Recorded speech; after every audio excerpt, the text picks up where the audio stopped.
Jésus, Jésus, Jésus, Jésus, Jésus.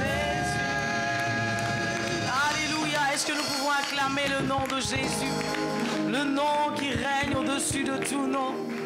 Celui qui nous donne la force et la grâce d'être assemblés encore ici ce matin.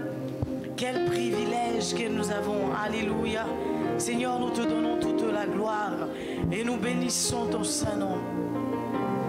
Alléluia.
Au nom de Jésus, nous voulons te rendre toute la gloire, Seigneur.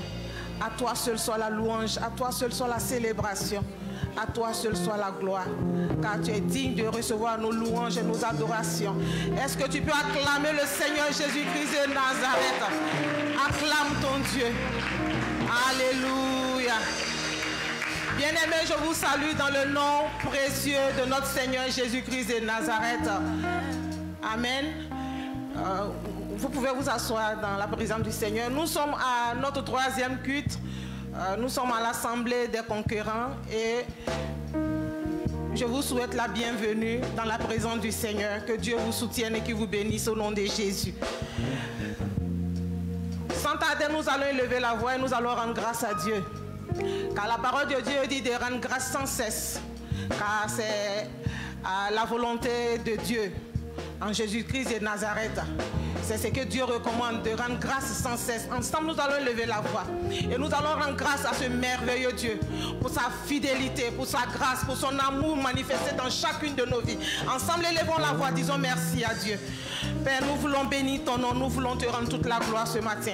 Nous bénissons ton nom pour ta grâce, pour ta faveur, pour ta fidélité, pour ton amour manifesté. Nous voulons te dire merci. Tu es celui-là même, papa, qui a gardé nos vies dans les creux de tes mains. Tu es celui-là même qui a pris soin de chaque membre de nos familles, de nos soeurs. Tu as permis que rien de fâcheux ne nous arrive. Ce matin, d'un cœur reconnaissant, nous voulons te dire merci. Et nous voulons bénir ton nom, Seigneur, pour ta fidélité, pour ton amour répandu dans chacun de nos cœurs. Merci, Père, car tu es notre Père, tu es notre soutien, tu es notre appui, tu es notre essentiel. Que toute la louange te revienne encore cet après-midi, au nom de Jésus.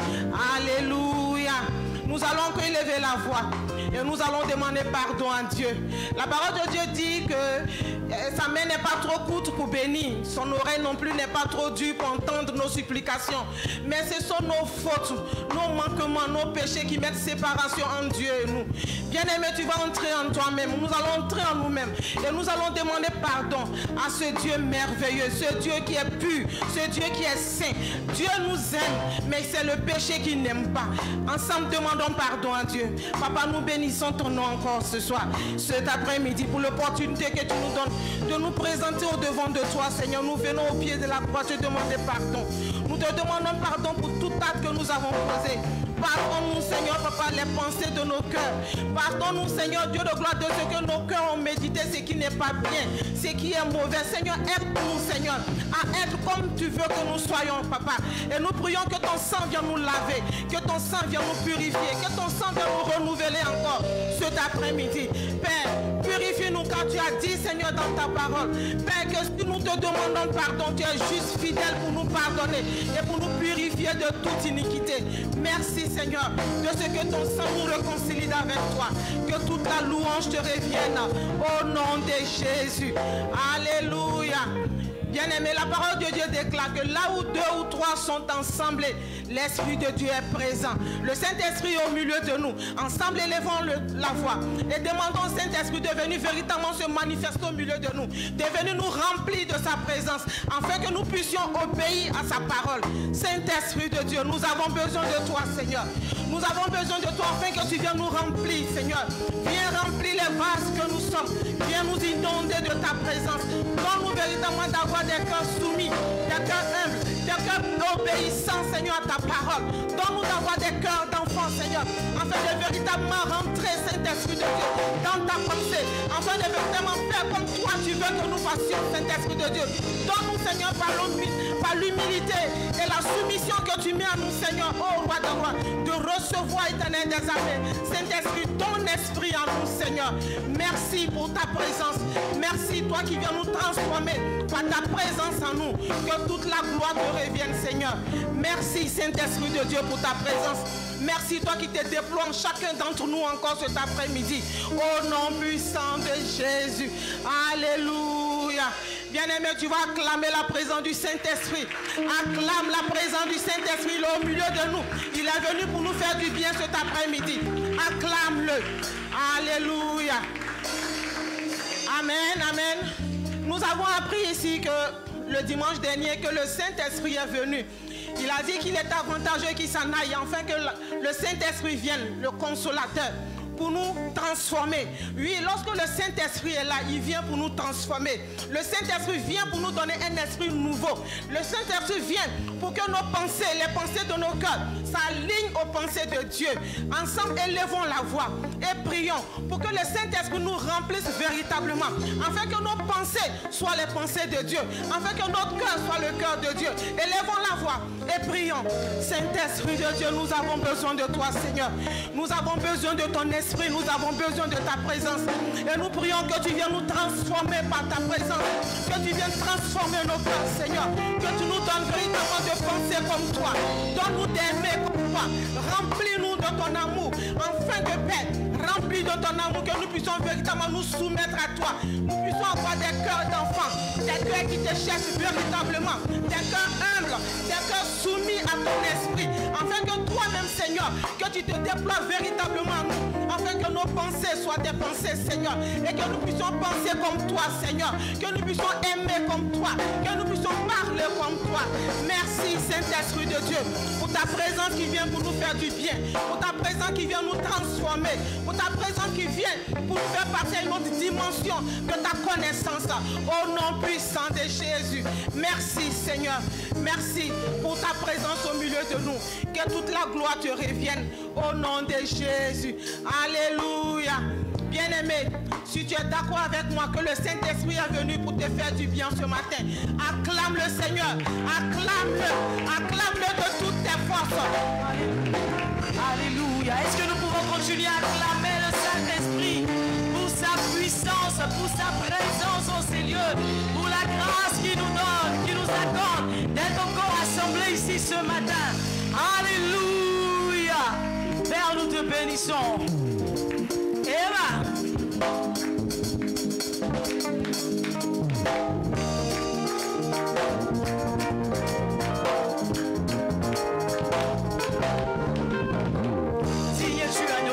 Seigneur, nos cœurs sont touchés par ta grâce dans nos vies.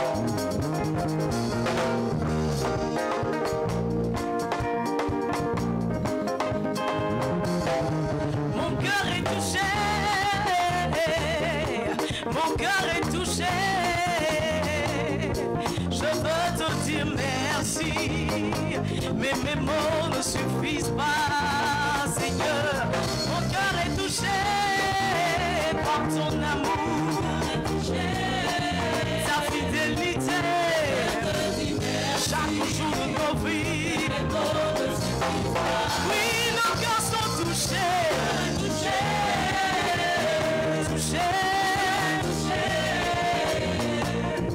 Je veux te dire merci, mais les mots ne suffisent pas. Seigneur, tu es digne de recevoir la gloire, tu es digne d'être loué, tu es digne de recevoir la gloire, tu es digne d'être loué, Père, tu es digne, nous voulons t'exprimer notre reconnaissance.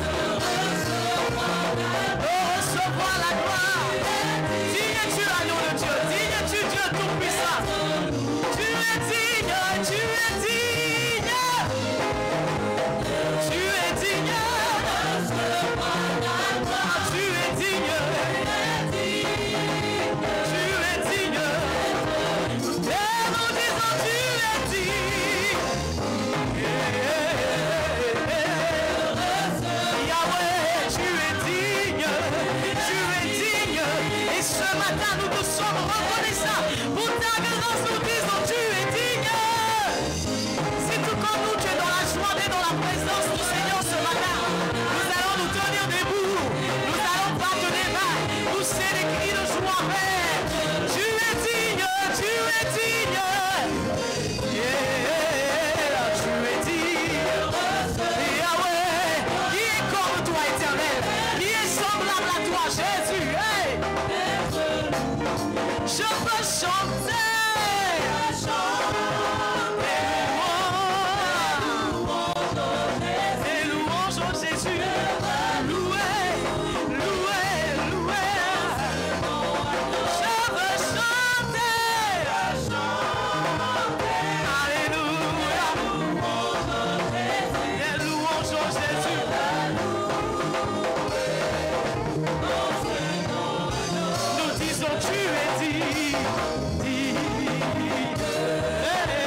laisser tomber. Jamais, jamais, ô Éternel. Et ce matin encore, je veux pousser des cris de joie à la gloire de Jésus. Il ne m'a jamais laissé tomber.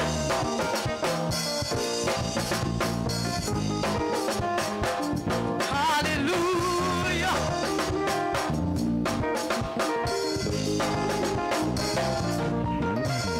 Il ne m'a jamais laissé tomber. Le Dieu Tout-Puissant est de mon côté. Même quand l'ennemi s'élève contre moi, en lui je suis caché, je garde la foi. Il ne m'a jamais laissé tomber. Le Dieu Tout-Puissant est de mon côté. Alléluia. Quand l'ennemi s'élève contre moi, en lui je suis caché, je garde la foi. Il ne m'a jamais laissé tomber. Le Dieu Tout-Puissant est de mon côté.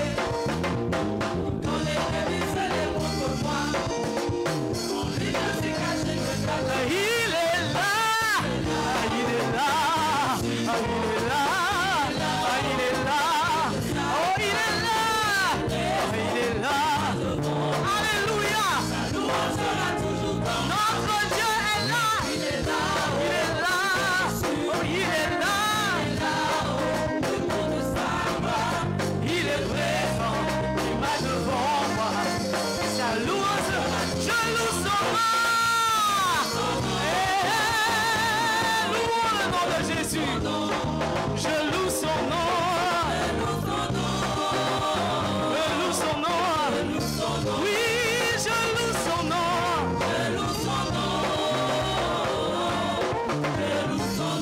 Oh, je loue son nom.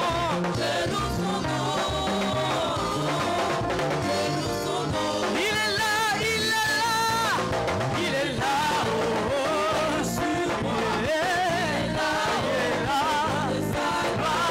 il est présent, il marche devant moi, sa louange sera toujours. Il est là, alléluia,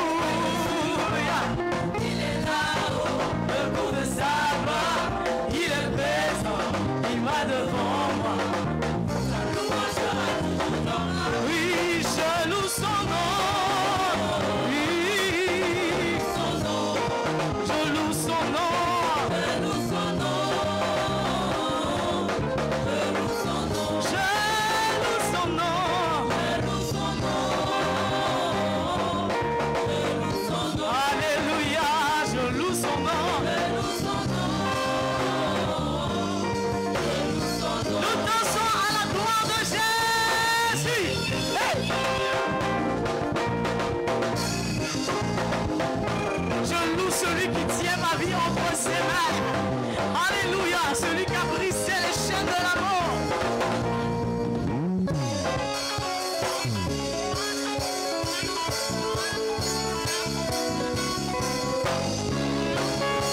Alléluia.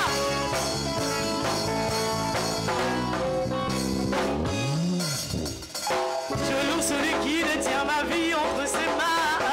Il est l'Éternel qui fait de merveilles. Je loue celui qui détient ma vie entre ses mains. Il est l'Éternel qui fait de merveilles. Je loue celui qui détient ma vie entre ses mains. Il est l'Éternel qui fait de merveilles. J'acclame celui qui détient ma vie entre ses mains. Il est l'Éternel qui fait de merveilles. Jésus est sorti du tombeau, vivant et victorieux. C'est Jésus. Jésus est sorti du tombeau, vivant et victorieux. Et il a brisé les maladies à la croix de Golgotha. Il a brisé les pouvoirs mystiques à la croix de Golgotha. Il a brisé les maladies à la croix de Golgotha. Il a brisé les pouvoirs mystiques à la croix de Golgotha. Il a brisé. Il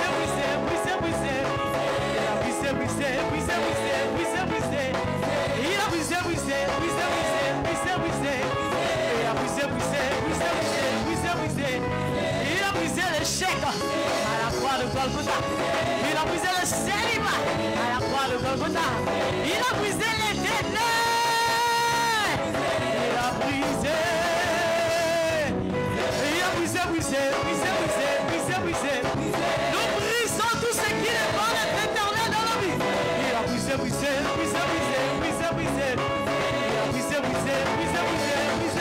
Il a brisé.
Amen. Est-ce qu'une conquérante peut acclamer le Seigneur pour sa vie? Parce que ce jour t'est dédié en tant que femme, alléluia, où tout le monde entier est en train de célébrer la femme. Parce que quelque part, le Seigneur a écrit dans sa parole que la femme qui craint l'Éternel est celle-là qui sera louée. Parce que tu es loué, l'Éternel te bénit davantage au nom de Jésus. Excellente fête des mères à toutes les léamants. Amen. Alors nous allons nous rasseoir dans la présence de Dieu et nous allons passer à une étape importante de notre culte. Nous allons apporter avec joie, alléluia, avec allégresse, avec reconnaissance nos offrandes et nos dîmes à celui-là même qui pourvoit à tous nos besoins conduits par la voie des conquérants. Alléluia.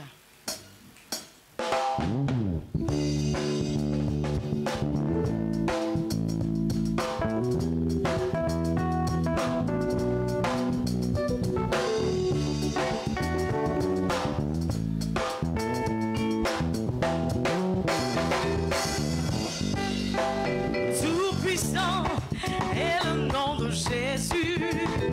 Tout-puissant est le nom de Jésus. Tout-puissant est le nom de Jésus. Tout-puissant est le nom de Jésus. Tout-puissant, tout-puissant est le nom de Jésus. Tout-puissant, tout-puissant, tout-puissant est le nom de Jésus. Tout-puissant, tout-puissant est le nom de Jésus. Tout-puissant, tout-puissant est le nom de Jésus. Merveilleux, merveilleux est le nom de Jésus. Merveilleux, merveilleux est le nom de Jésus. Glorieux, glorieux est le nom de Jésus. Glorieux est le nom de Jésus. Oui, Père, ton nom est est tout puissant, ton nom est glorieux, ton nom est merveilleux. En ton nom, tout genou fléchit, ô Dieu de gloire. Et c'est en ton précieux nom que nous t'avons apporté nos dîmes et nos offrandes. Agrée-les, bénis-les et qu'elles servent à l'avancement de ton œuvre au nom de Jésus. Amen. Alléluia. Alors, sans transition aucune, nous allons passer à la table du Seigneur. Nous allons passer au repas de la Sainte Seine. Alléluia.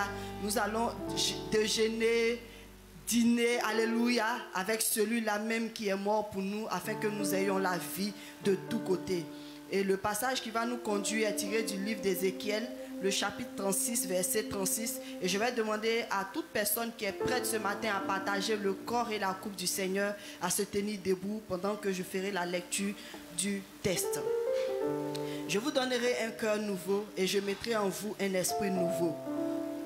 J'ôterai de votre corps le cœur de pierre et je vous donnerai un cœur de chair. Je mettrai mon esprit en vous et je ferai en sorte que vous suiviez mes ordonnances et que vous observiez et pratiquiez mes lois. Parole de l'Éternel. Alors voici la prophétie qu'a dit ici le prophète Ézéchiel. Le Seigneur nous a promis un cœur nouveau. Quelqu'un dit Amen. Il nous a promis de pratiquer sa parole. Il nous a promis de nous donner un cœur qui nous donnera de pratiquer sa parole, de mettre en pratique sa parole et de marcher selon sa parole.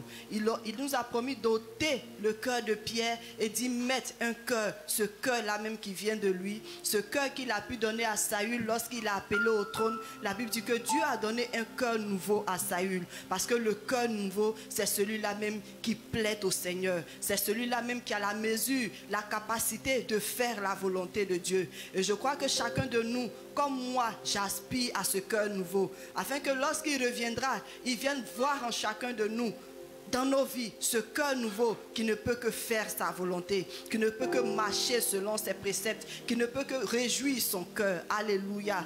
Alors Dieu, au travers de son corps et de sa coupe, nous donnera ce matin, sinon nous donne ce matin ce cœur nouveau dont chacun de nous aspire. Je ne sais pas où tu en es jusque-là dans ta marche avec le Seigneur, mais je te promets une seule chose, c'est qu'au travers du corps et de la coupe du Seigneur, tu reçois ce cœur nouveau. Nous recevons ce cœur nouveau dans le nom de Jésus. Il nous dit que lorsque nous consommons sa chair, que nous buvons son sang, qu'est-ce qui se passe? Il vient habiter en nous. Et s'il habite en nous, ça veut dire que son cœur est en nous, ce cœur nouveau qui cherche à faire plaisir à son Père. Alléluia.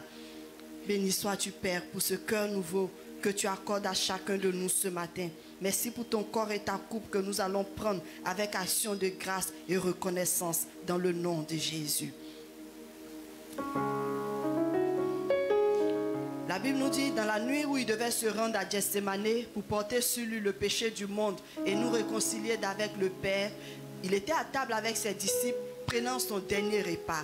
Et au cours de ce repas, qu'est-ce qu'il a fait? La Bible nous dit qu'il a pris le pain et il a rendu grâce. Nous te rendons grâce, ô Dieu de gloire, pour ton corps que tu nous donnes, car ce n'est pas du pain que nous allons consommer, mais c'est ton corps. Et au travers de ce corps, nous recevons toutes les vertus qui viennent de toi, dans le nom de Jésus. La Bible nous dit qu'il rompit le pain et il le donna à chacun de ses disciples.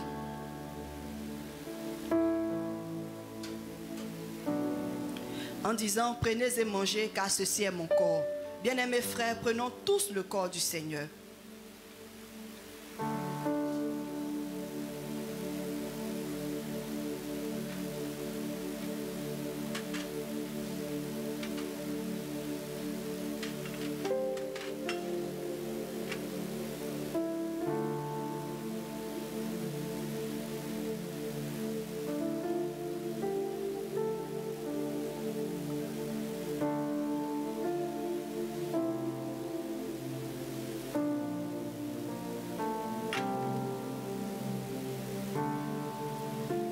À la fin du repas, la Bible nous dit qu'il a ensuite pris la coupe de vin et il rendit grâce. Nous te rendons grâce pour ton sang que tu as laissé couler à la croix pour nous, parce que nous savons qu'au travers de ton sang, toute blessure, toute maladie est vaincue au nom de Jésus. Il donna la coupe à chacun de ses disciples en disant, prenez et buvez, car ceci est mon sang, le sang de la nouvelle alliance qui est versé pour vous, pour la rémission des péchés. Ensemble, prenons tous la coupe de la victoire.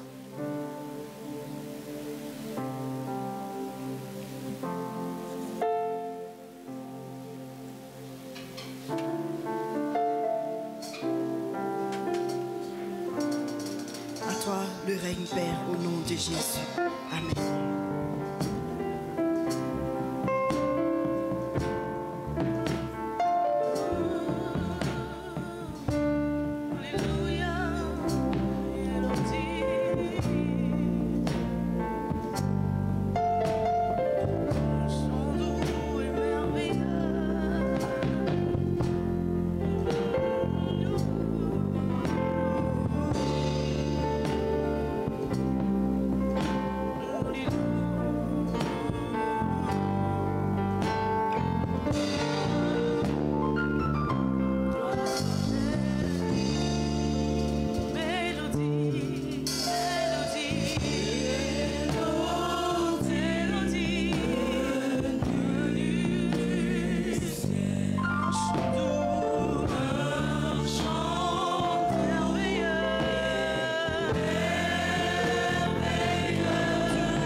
Est-ce que nous pouvons rendre gloire à Dieu par nos acclamations pour sa présence?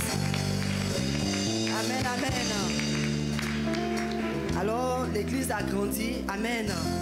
Il y a 2 dimanches de cela, nous avons présenté un bébé. Et aujourd'hui encore, Dieu nous fait la grâce de présenter un autre nouveau-né. Alléluia. Et je dirais, le département de la com a grandi. Amen. Parce qu'on a un recrue ce matin. Alors, je vais appeler par ici la famille Abotor, sous les acclamations nourries du peuple de Dieu.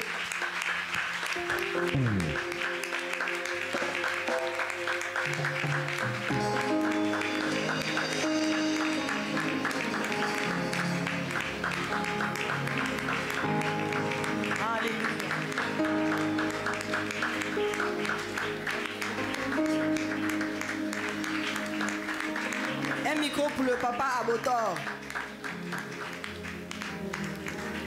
Alors je tiens à rappeler ici que nous ne baptisons pas les bébés, mais nous les présentons au Seigneur, tout comme Jésus a été présenté, et nous les recommandons à la grâce de Dieu. Amen. Alors je vais laisser le papa dire lui-même le nom de son bébé et aussi la signification. Amen. L'enfant se nomme Abotor, qui est le nom de famille, et Doué, qui veut dire le deuxième garçon, Christ, qui est la dimension de Christ, Alléluia. la dimension de Jésus, et Nathan, pour dire que Dieu a donné. Amen. Alléluia. C'est prophétique. Amen. Alors nous allons tous élever la voix et tendre nos mains vers le petit Nathan, Christ Nathan, prier pour lui. On va élever la voix, on va recommander la grâce de Dieu sur sa vie afin que cette grâce puisse l'accompagner jusqu'au retour de Christ. Nous prions ensemble le Seigneur. Rente shikere bara sonto koroboro shingere bere sonta barayonte.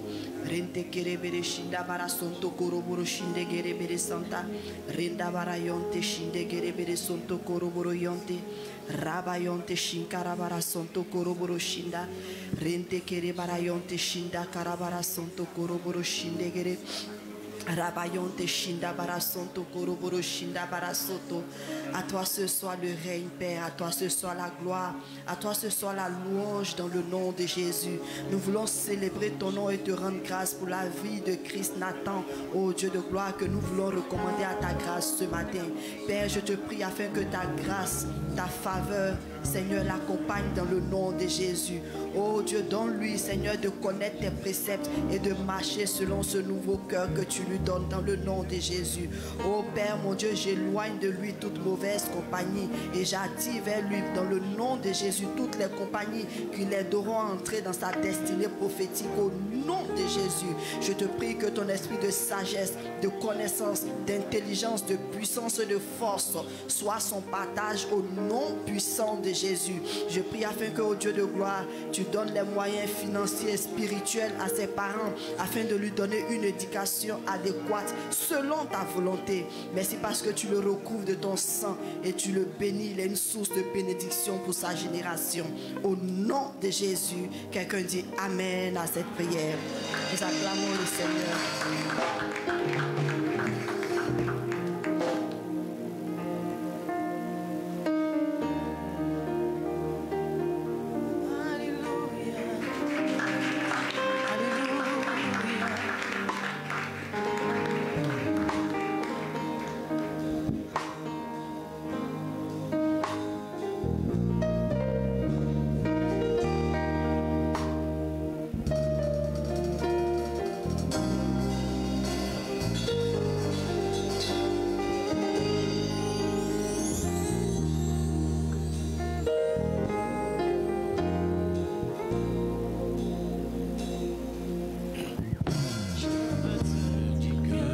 Je t'aime, mon Seigneur, mon Jésus,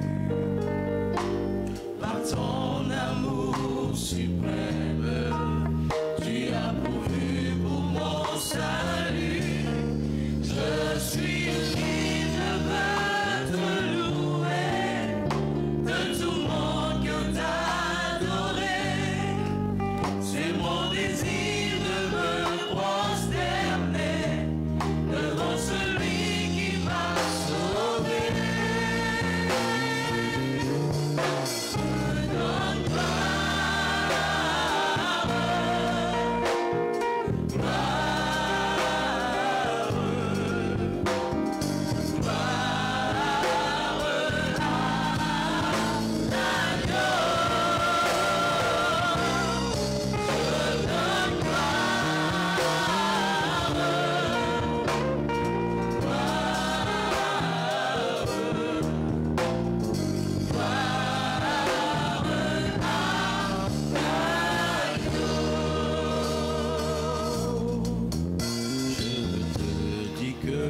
je t'aime, mon Seigneur, mon Jésus,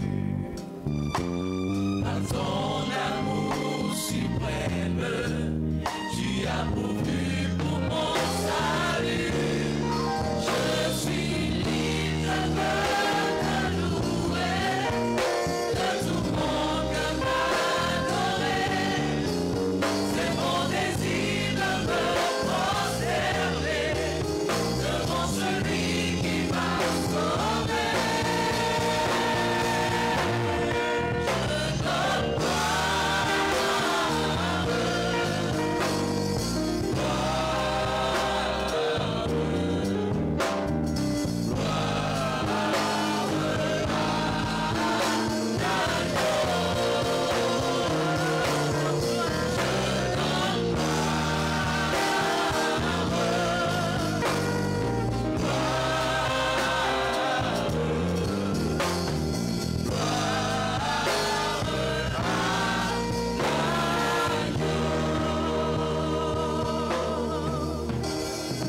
Oui Seigneur, nous te donnons la gloire ce matin.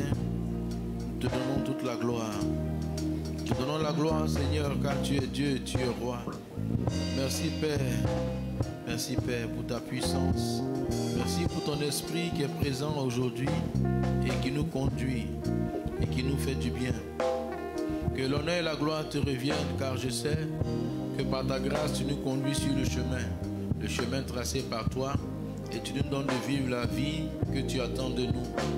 Nous voulons nous présenter devant toi, Seigneur, comme des ouvriers qui n'ont point à avoir honte du travail qu'ils ont eu à accomplir, mais qui ont mené leur vie conformément à ta parole.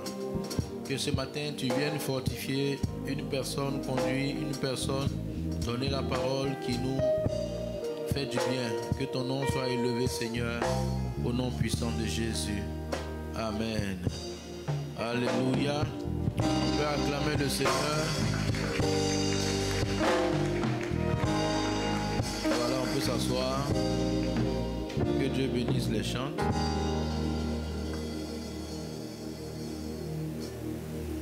Amen. Gloire à Dieu. Nous sommes dans le thème de la grande moisson dans les églises vases d'honneur. Nous sommes dans la décennie de la grande moisson. La moisson, c'est la récolte, et la récolte des âmes, pas la récolte des plantes, mais des âmes, des personnes qui ne connaissent pas Jésus. Et pour ceux qui sont de vases d'honneur, nous sommes dans cette vision que le Seigneur nous a donnée. Ça veut dire que nous sommes des moissonneurs. Nous devons avoir la pensée correcte qui va faire de nous des personnes qui vont moissonner, qui vont récolter comme Dieu a prévu.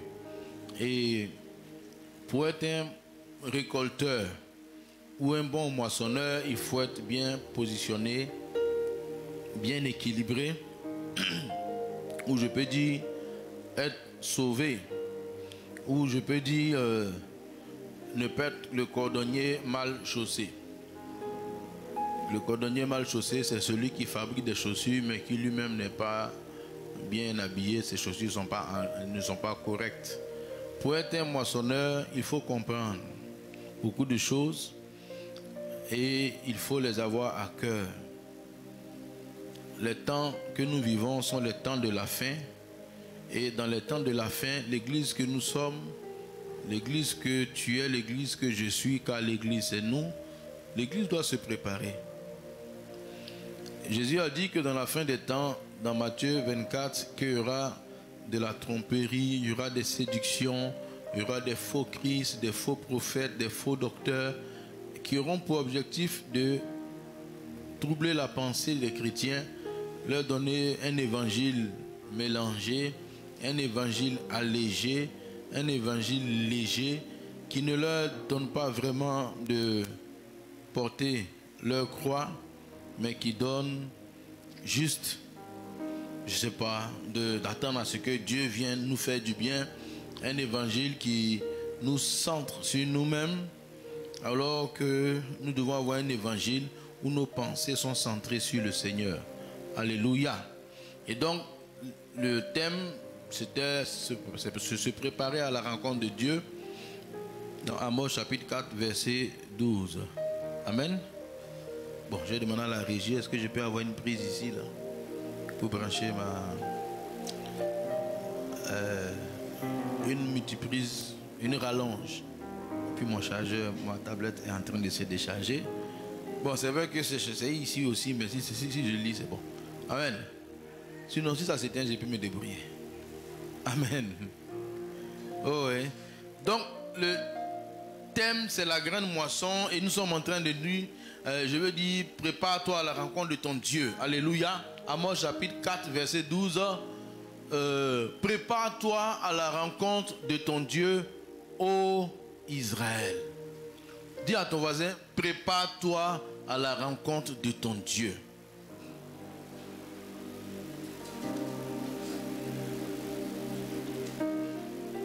Prépare-toi.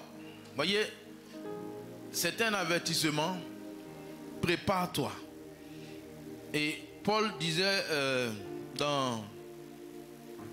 enfin la Bible renferme tellement de passages que je ne sais pas même lequel prendre. Mais Paul disait dans 2 Corinthiens chapitre 5 verset 10, car il nous faut tous comparaître devant le tribunal de Christ, afin que chacun reçoive selon le bien ou le mal qu'il aura fait étant dans son corps. Vous voyez, il nous faut tous comparaître. On va comparaître. Donc se préparer à rencontrer Dieu, il dit on va comparaître et chacun va recevoir selon ses œuvres, selon ses actions.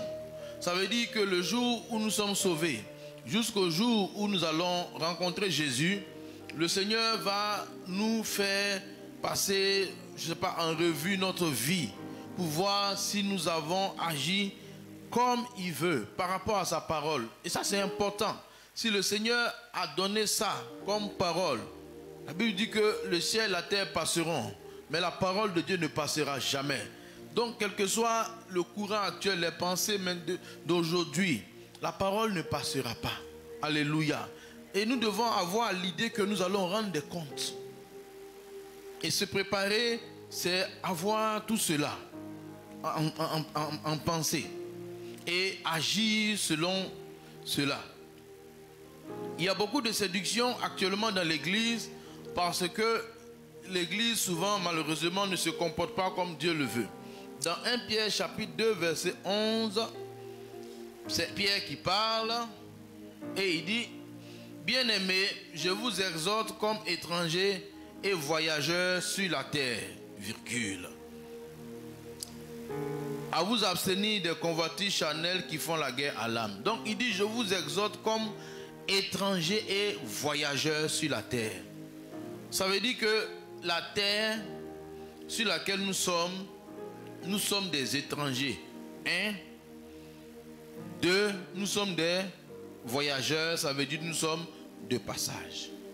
Parce qu'il y a des étrangers qui ne sont pas des voyageurs. Il y a des étrangers qui viennent s'établir dans le lieu.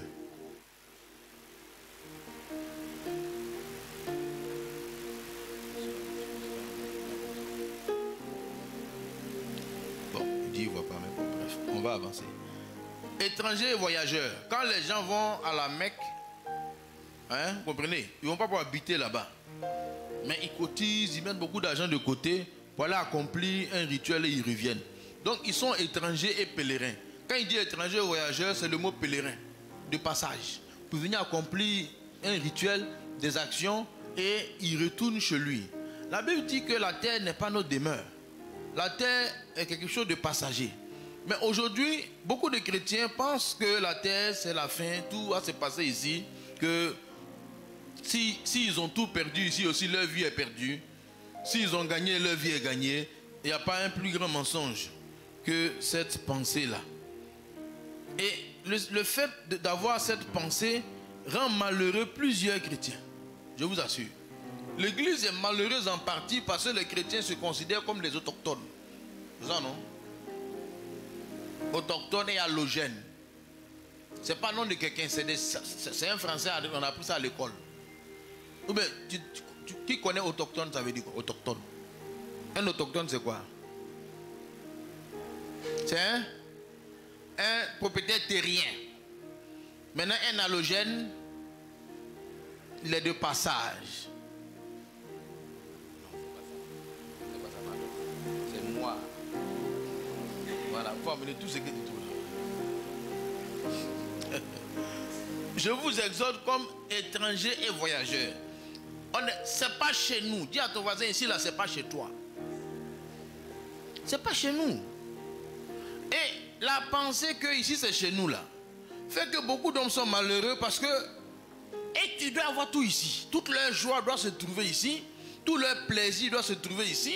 Tout leur accomplissement doit se trouver ici. Et donc, quand ça manque un peu, ils sont malheureux. Beaucoup de chrétiens sont malheureux parce qu'ils ont accepté un désordre. Jésus dit dans Jean 14, il y a beaucoup de demeures dans la maison de mon Père. Je vais vous préparer une place, je viens vous prendre et je vais aller avec vous. Alléluia. Afin que là où je suis, vous y serez aussi. Amen. Ok. Merci. On a réussi.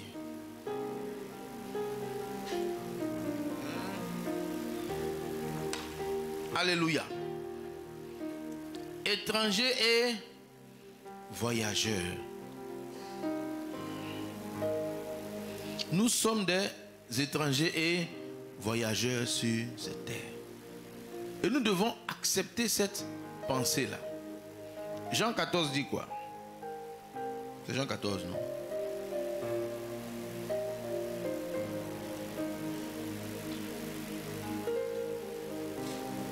Que votre cœur ne se trouble point. Il y a beaucoup de... Voilà. Que votre cœur ne se trouble point. En d'autres termes, ne soyez pas perdus. Croyez en Dieu et croyez en moi. On continue. Il y a plusieurs demeures dans la maison de mon Père. Si cela n'était pas, je vous l'aurais dit. Et je vais vous préparer une place. Jésus est parti nous préparer une place. Ça doit être une pensée qui doit être en nous. Ici, là, on peut avoir peut-être des terrains, des maisons, mais aucun ne sera enterré avec. Aucun ne va déménager son terrain, ni son immeuble, ni quoi que ce soit. C'est partage d'héritage. Mais il y a quelque chose que Dieu garde. Et il dit, il y a beaucoup de maisons. Il y en a suffisamment pour chacun de nous. Et il dit, je reviendrai et je vous prendrai avec moi, afin que là où je suis, vous y serez aussi. Voici une parole que le Seigneur donne pour que nous sachions que ici, ce n'est pas notre demeure. Et c'est pour ça que souvent, quand on va au cimetière, quand on va enterrer les gens, on dit non, on s'en va amener ce monsieur à sa dernière demeure. Ce n'est pas sa dernière demeure. Ça ne sera jamais sa dernière demeure. Même s'il ne connaît pas Jésus, ce n'est pas sa dernière demeure. Il n'y a personne qui reste au cimetière. C'est le corps qui reste là-bas. Mais les vivants vont ressusciter pour avoir un corps glorieux. Les autres vont aller en enfer. Ça, c'est un coin. Au cimetière, il n'y a personne. Hein. Il n'y a personne même. C'est des poussières. Mais comment, quand même, la vie ne s'arrête pas dans un petit carré de même pas 2 mètres carrés, là, on te met dedans comme ça, toute ta vie va s'arrêter là. Dernière demeure, on a vécu tout le temps là pour finir dans un trou comme ça. Non, hein, ce n'est pas la dernière demeure. Ma vie n'est pas faite pour finir dans un trou. Et c'est pour ça que comme eux, ils pensent que leur vie finit comme ça, ils vont faire de ces tombes tellement... Il y en a qui ont des tombeaux climatisés. Des caveaux climatisés. Oui, cadavres climatisés, mon frère. L'homme congelé, il est dedans. Et à cause de leurs millions, ils ont fait des caveaux. On dit, voici, va à Williamsville, tu vas voir. Voici le caveau de quelle famille. Bon, ça a un prestige qui fait pitié. Ben, ça ne vaut rien. Ça ne vaut rien. Ça n'a aucune incidence. Dans 1 Pierre, chapitre 3, versets 10 à 14. Quand Jésus dit je reviendrai, dans la Bible, ça a plusieurs noms. Ça s'appelle le jour du Seigneur, la seconde venue de Jésus et tout ça. 1 Pierre chapitre 3. Il dit quoi? Le jour du Seigneur viendra. C'est 1 Pierre chapitre 3, non? 10 à 14. On ne devrait pas sur même longueur de notre je vois. Si c'est 2 Pierre, ouais.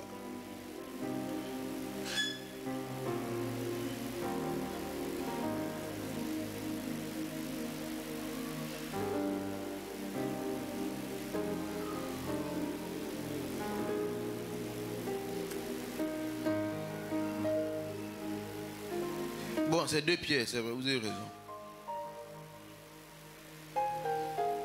2 Pierre chapitre 3 à partir du verset 10. On va prendre la bonne référence. Vous notez 2 Pierre chapitre 3 à partir du verset 10. Et je lis la parole. Le jour du Seigneur viendra comme un voleur. En ce jour, les cieux passeront avec fracas. Les éléments embrasés se dissoudront. La terre, avec les œuvres qu'elle renferme, sera consumée. Voici l'avenir de la terre. Tout ce qui est ici, là, le temple même qu'on a conçu sera brûlé, consumé. Il dit donc, puisque toutes ces choses doivent se dissoudre, doivent disparaître, quelles ne doivent pas être la sainteté de votre conduite et votre piété. Et tandis que vous attendez et hâtez l'avènement du jour de Dieu, à cause duquel les cieux enflammés se dissoudront et les éléments embrasés se fondront. Tout ça là va disparaître. C'est pourquoi, bien-aimés, mais nous attendons, selon la promesse, de nouveaux cieux et une nouvelle terre où la justice habitera. C'est ce que je vous disais, que la justice ne peut pas habiter ici. La justice va habiter là où Dieu va créer, dans le nouveau ciel. Là. Nous attendons de nouveaux cieux et une nouvelle terre où habitera la justice. Ici, là, c'est déjà mélangé. Ici, c'est un plan de rapatriement, de rattrapage. Hein. Ce n'est même pas un plan parfait. Rien n'est parfait ici. Tout est mélangé. La maladie est là. Tu es chrétien, tu n'es pas chrétien, tu tombes malade. Le moustique là. Moustique pique tout le monde. Tu es pasteur, tu es bishop, il va te piquer. Maladie prend, même Corona, même ça a pris, ça mêle les chrétiens. Or, on a donc des guérisons. Mais il ne fait rien avec ça. Il a maudit des gens. Les choses sont mélangées. Il y a des pasteurs qui sont morts par ça. Ça ne veut pas dire qu'ils ne vont pas aller au ciel. Mais il y en a, si quelqu'un meurt, on dit, oh, la vie n'est pas finie. On est étranger, on est de passage. Il a fini son pèlerinage, il est parti. Mais quand un chrétien pense que c'est sur la terre que tout sera juste, voici une erreur. Parce que la justice ne peut pas habiter ici. Les gens seront toujours méchants. Les gens vont toujours chercher leur intérêt. Ça ne peut pas finir. On prend ce que la terre nous donne. Mais quand quelqu'un est exigeant plus que ce que la terre lui donne, il sera malheureux. Mais la Bible dit même ça sera détruit. Pourquoi Dieu va investir tant dans quelque chose qui sera démoli même? Ah bon? Même quand on fait un truc provisoire, on sait que c'est provisoire. Quand on fait un truc définitif, on sait que c'est définitif. Donc nous attendons, selon la promesse, de nouveaux cieux et une nouvelle terre. Se préparer, mais c'est attendre la promesse. Chrétiens, attendons-nous cette promesse? Et sommes-nous dans l'attitude d'attendre de promesses? Non, il dit nous attendons la promesse de quoi? Nouveau cieux, non? Il a dit mariage. Il a dit enfant. Il n'a pas promis enfant ni mariage. Mais il y en a, c'est ça, ils attendent. Hein? Peut-être que Dieu va donner ça. Peut-être qu'il ne va pas donner. Il n'y a pas longtemps, j'étais sur les réseaux sociaux et j'ai regardé une dame sénégalaise qui s'appelle Fatou Diom. Elle n'est pas convertie. Je crois qu'elle a 45 ans ou 50 ans. Et j'ai aimé son raisonnement. Elle parlait du mariage. Elle dit, écoutez, on dit, mais attrape-toi un mari, attrape-toi un mari. Elle dit, mais les gens parlent de ça comme si les hommes étaient dans une cage comme les étalons, et puis on va les choisir un pour marier. Elle dit, mais attrape-toi un mari. Elle dit, mais les maris, je ne sais pas. Elle n'a pas dit Dieu. Elle dit, c'est la vie qui donne. Elle dit, mais pourquoi on peut vivre heureux sans mari? Elle dit, une femme, c'est un cerveau et un utérus. Si y a un qui ne travaille pas, l'autre fonctionne. Oui. Si l'utérus ne va pas fonctionner, le cerveau fonctionne. Elle dit, si à 50 ans, elle n'a pas d'enfant, qu'elle n'est pas mariée, mais elle peut profiter de la vie. Elle va profiter de sa nourriture, de ses gâteaux, de ses crèmes. Elle vivra. Quelqu'un qui ne connaît pas Jésus. Mais regardez les chrétiens. Il y a la promesse de nouveau cieux, de nouvelle terre. Tout ça là, on a mis de côté. Tant que tu n'as pas donné, c'est une séduction. Je voulais enregistrer, je n'ai pas pu enregistrer ça. Elle dit, mais que si ça vient, ça vient. Si ce n'est pas venu, mais je peux vivre. Elle dit, une femme, c'est un cerveau et une utérus. Il y a des femmes, c'est utérus seulement. Ils ont mis leur cerveau de côté. Oui, tant il faut que ça là, ça fonctionne. Ça n'a qu'à donner un enfant d'air. Donc ils ont mis le cerveau de côté. N'importe qui avec qui ils vont avoir un enfant, ça n'a qu'à fonctionner. Mais un cerveau là. Cerveau dit qu'il y aura un nouveau ciel, une nouvelle terre. C'est utérus là qui te dirige maintenant. Va prendre n'importe qui, faut faire. Tu connais l'enfant qui va sortir là. Hitler, quand il est né, ses parents ont dansé. Ils l'ont présenté à l'église. Non, je n'ai pas dit que celui qu'on a présenté a un problème. Lui, il est béni. Mais je veux dire que quand il est né là, vous pensez que ses parents pleuraient? Hitler est né de famille chrétienne, même chose que Elvis Presley là. Oui. Elvis Presley chantait à l'église. Mais ils ont offert les bassines, les seaux, quoi encore, savon, pirigeoire, tout. Et puis ils ont pris l'enfant. Mais si petit là, c'est qu'il allait faire à la terre. Tu ne connais pas. On dit que Dieu même voyait l'enfant et puis il dit ouais, ça a chauffé. Mais Dieu connaît l'avenir. Hitler a tué 6 millions de juifs. 6 millions. Lui seul. Maintenant, ces soldats même qu'il a fait mourir au front là. Lui seul, il a dit qu'il a mélangé la terre lui seul. Jusqu'aujourd'hui, sur l'histoire, il amène ces gens en Russie pour se battre. Il a attaqué toute la terre, il a attaqué la France, il a attaqué partout. Ces soldats sont des centaines de milliers là-bas. Ils sont en train de mourir dans la glace. Il appelle pour dire, on veut replier. Il dit, mourez là-bas. Lisez l'histoire d'Hitler. Et puis, non seulement il était fou et les gens l'ont suivi. Parce qu'il a drainé des foules. Il prend les enfants depuis là de 12, 8 à 9 ans pour les former. Qu'ils sont une race à part. Et ils étaient prêts à mourir pour lui. Mais ils sont morts par centaines de milliers parce qu'ils sont allés combattre, ils devaient prendre Stalingrad. Il restait un peu, ils allaient prendre la ville. Mais ce qui n'est pas prévu, c'était l'hiver. Mais quand l'hiver est tombé, la neige est tombée là, leurs habits n'étaient pas apprêtés pour ça. Donc ils ont commencé à avoir froid. Toutes les machines ont commencé à tomber en panne. Et les Russes ont repris le dessus. Ils disent, ils vont replier. Ils disent, vous mourrez là-bas. Et ils sont morts. Mais quand il était bébé, l'homme comme ça, là, si il y a une fausse couche même, on n'est pas découragé. Attendez, vous savez, est-ce que tu connais la vie? Attends, s'il était mort, c'était pas mieux avant sa naissance. Non, parce que quand tu vois Hitler, c'était mieux. Et des gens, c'est mieux, il ne faut pas être honnête.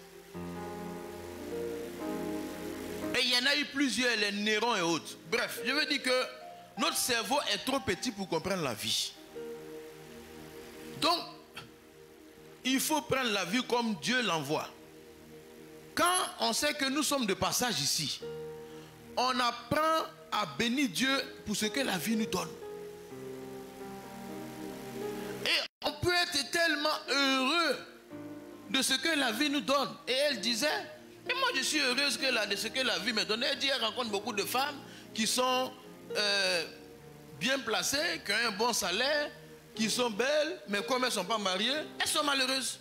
Elle dit vraiment, elle ne comprend pas ça. Qu'elle seulement là, elle vit. Si elle a eu mari, elle prendra. Si jusqu'à 50 ans, elle n'a même pas eu d'enfant, ce n'est pas la fin du monde. Je dis, mais les gens même qui ne connaissent pas Dieu comprennent la sagesse de la vie. C'est les gens qui sont chrétiens que Satan est en train d'embobiner pour dire, oui, tu es incomplet et maintenant tu mets ton salut en jeu. Parce que ton salut, la Bible dit, qu'est-ce qu'un homme va donner en échange de son âme? Qu'est-ce que c'est-il un homme de gagner tout le monde entier s'il perd son âme? Qu'est-ce que ça te vaut d'aller te faire enceinter par un païen si tu vas en enfer? Tu gagnes quoi? Mais un païen, il va te rendre païen. En tout cas, ce n'est pas ceux qui te convertissent. Maintenant, si toi tu peux t'as converti quelqu'un, tu as duré ici. La Bible dit les mauvaises compagnies courent les bonnes mœurs. On n'a pas dit que les bonnes mœurs vont changer les mauvaises compagnies. La plupart des gens qui rétrogradent là, c'est en douce. Ils viennent avec des bonnes choses. Moi, je connaissais une soeur à Abidjan. Ouais, ça même, c'était terrible parce que c'était un crépaïen. Ce n'était pas un vrai païen, crépaïen. Ça dit crépaïen, c'est un genre de chrétien païen. Tu vois, non? Tu ne connais pas? Crépaïen. Ça dit, quand tu vois son visage, c'est chrétien. Mais son cœur, c'est païen. On appelle ça crépaïen. Il vient à l'église. Quand on dit alléluia, il dit amen. Quand on dit gloire à Dieu, il dit amen. Quand on chante, il chante. Mais quand il sort, il fume. Quand il sort, il boit.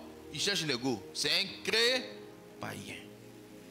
C'est-à-dire, il n'a pas déclaré sa nature au début. Donc tout le monde pensait que c'était un chrétien.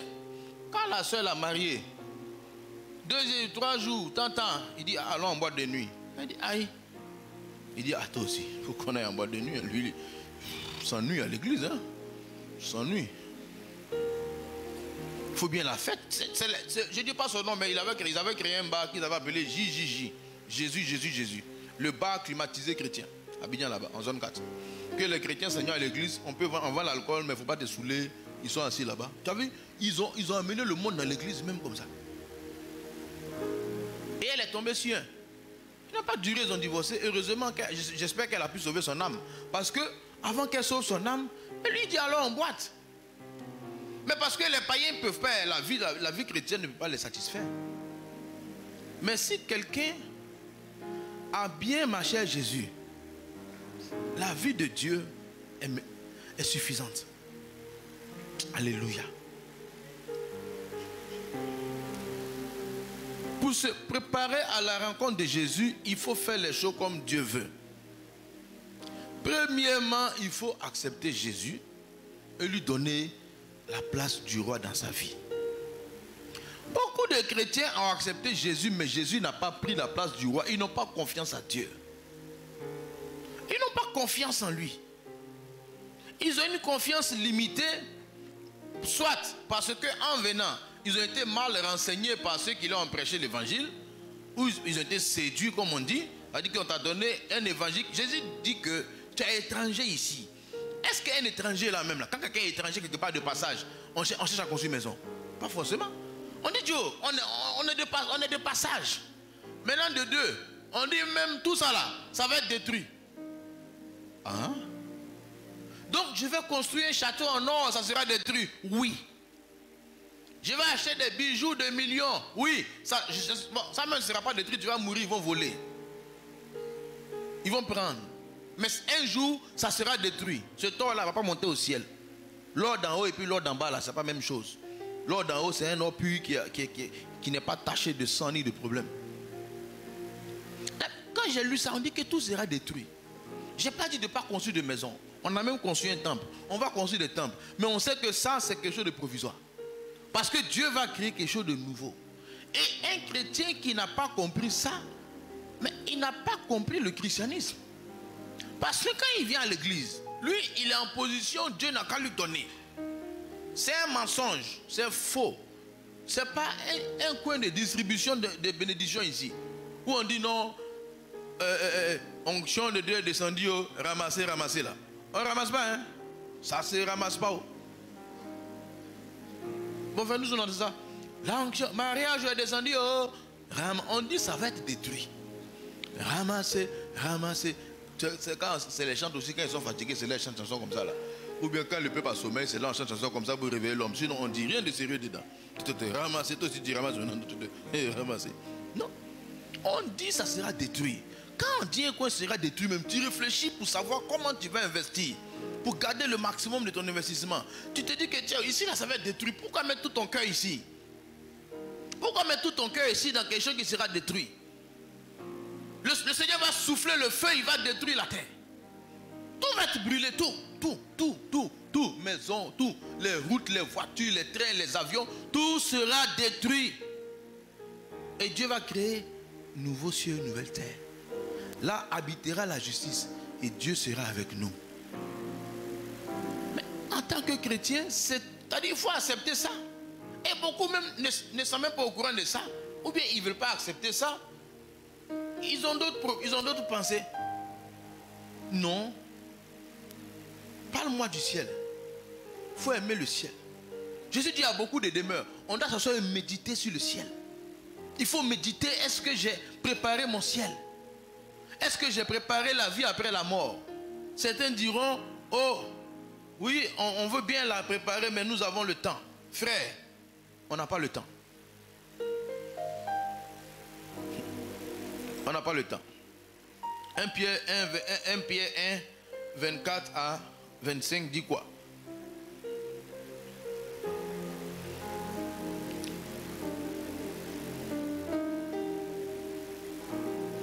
Ouais. On va agrandir un peu.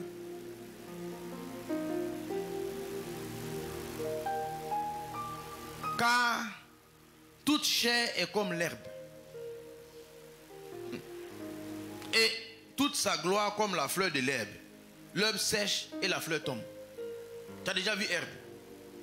Tu as vu la gloire des herbes? Ça ne dure pas. On les taille.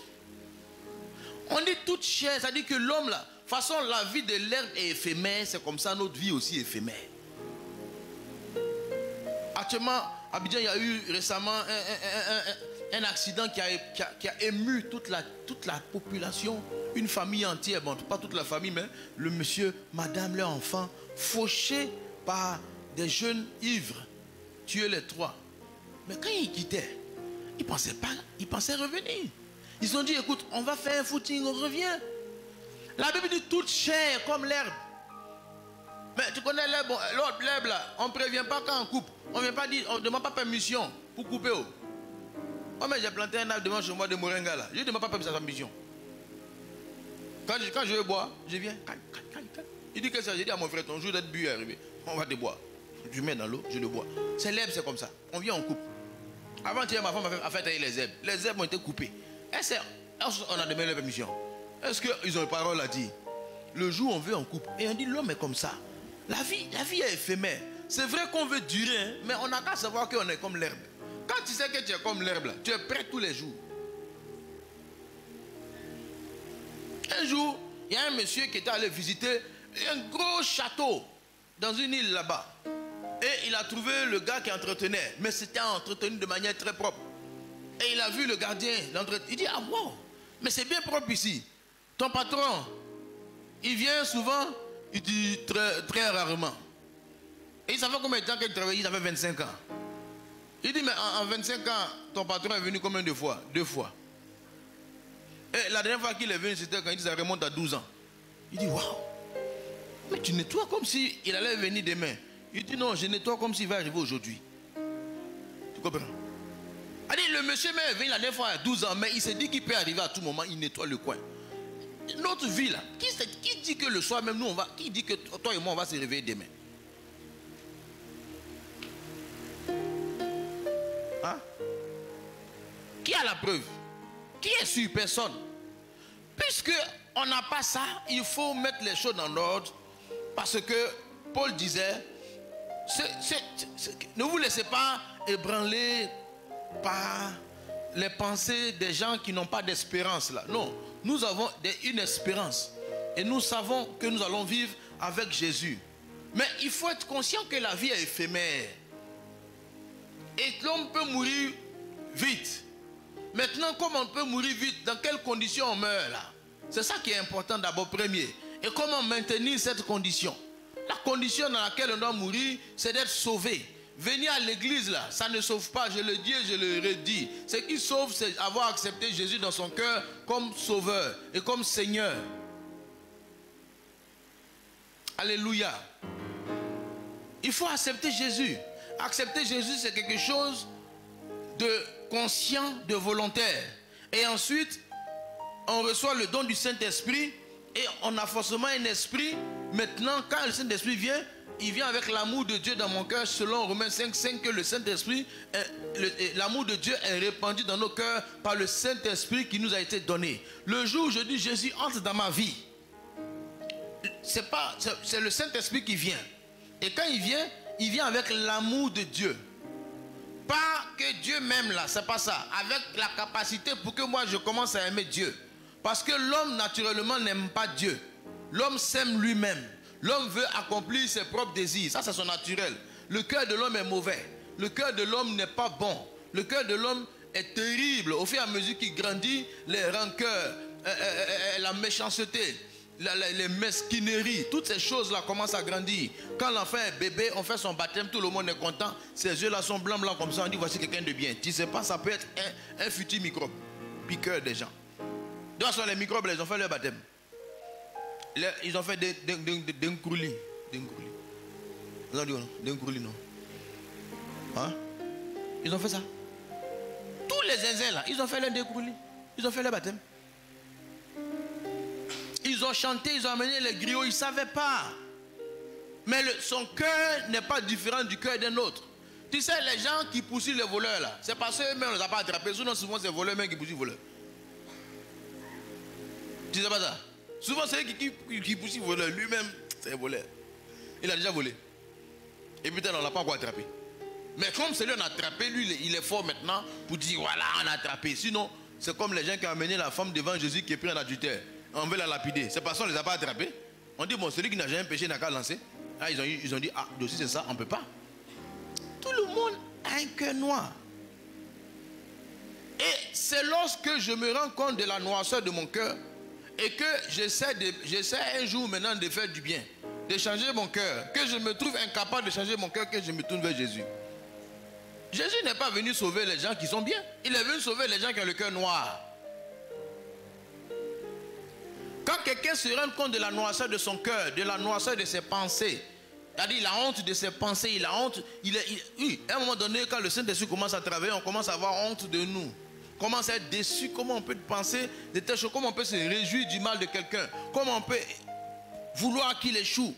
Beaucoup d'hommes, quand quelqu'un échoue, ils sont contents. Quand les gens réussissent, ils sont fâchés. Pourquoi? C'est le cœur de péché. Et ce cœur-là, c'est un cœur qu'on est né avec. Et ce cœur ne peut pas aller au paradis, ça ne peut pas aller au ciel.